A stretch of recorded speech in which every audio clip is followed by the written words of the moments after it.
كده انتهت رحلتنا في مونتينيجرو. كانت اخر وجهه عندنا ايه؟ بودفا. المهم وان شاء الله متوجهين دلوقتي لاسطنبول. عندنا ترانزيت هناك 13 ساعه.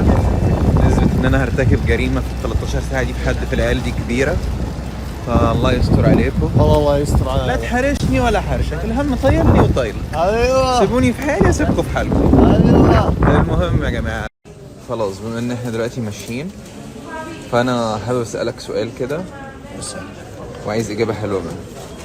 لو نقول هندي عنوان للسفره دي، ايه عنوانها بالنسبه للمعير؟ كلمة ولا لازم جملة؟ كلمه واحده بس، وانت نفس الكلام، كلمه واحده للسفره دي، عنوان بس كده. تعشى وتمشى. تعشى وتمشي. لا وانت؟ كلمة واحدة ما قال. لا لان هي مركبه، لان احنا ناكل ونمشي ناكل ونمشي ونحرق. تنسيم. انت طيب؟ تنسيم. تنسيم؟ احنا تنسيم. بالنسبه لي انت سمي عنوان السفره سيباس. ايه صح. لا انسى عنوان بالنسبه لي. والله سيباس كلها سمك، الرحلة كلها سمك. فاقول طلعت ازعانف. ابي مويه. هزي ديلك هزي ديلك. يلا يلا بسرعه امسك اغرق هنا.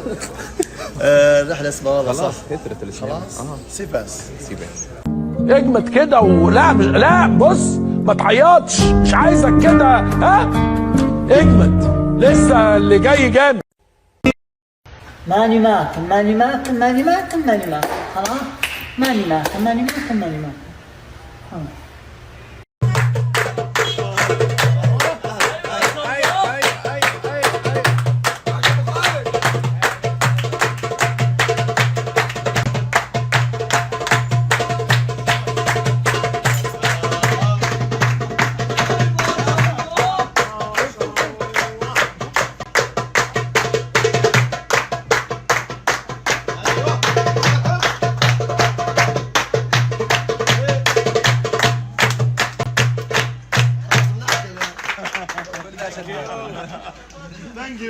طالبين ملوخيه، هيعملوا فينا ايه؟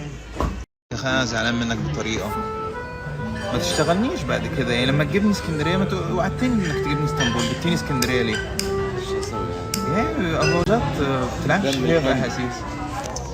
يا الله اقسم بآيات الله كميه سلام نفسي هنا في الفيو ده. اختياراته النهارده او كده للناس برضو اللي حابه تقعد فيه تاكل تشرب، كل حاجه موجوده هنا. وهنا ده الفيو اللي انت بتبقى قاعد شايفه. يعني النهارده كلها موفقه. ياخد 10 في السفر. في النوم هننام بالليل. انا حاسس ان احنا هنوصل الرياض نزحف على ركابنا. والله يا جماعه من احنا ننام ال4 ساعات من امبارح تقريبا. بس الصراحه المنظر يصمم لك انك تفضل صاحي 3 ايام قدام. صح والله حاجات جنة. استمتعوا غزوا بصركم. فينك ابو تركي عن الحاجات دي؟ طبعا دي اهم فعاليه في تركيا، تيجي تتقضى بقلاوه زي كده. واحد هذا وواحد مشكل. الحمد لله تاخر. طيب انت ليه؟ هذا وده. انت ليه طيب؟ ده من ضمن الاحتياج اليومي برضه صح؟ والله خليني فليت امها انت في الاحتياج اليوم اليومي. ما كان الا وجبه واحده، ما تبيني ما حلي. تنساش واحده لطنط امل. طنط امل والله ما تبي بقلاوه. لا تبي بقلاوه تتهيأ. طيب اللي ساحبه علينا في الكنافه افتكر انا هجيب لها بقلاوه. اعتزلت بس ما مارستش مباراه الاعتزال. اخر مره سوت كنافه كانت لك يعني ختامها يعني بس. ليا الشرف اقسم بالله ان اخر كنافه كانت ليا. شكرا تتهيأ بحبك قوي. وانا من موقعي اللي انا فيه دوت بحب احيي كل الناس، وبالاخص اخص بالذكر التافه والسافل والواطي والراجل اللي انا مش متذكر اسمه لحد دلوقتي.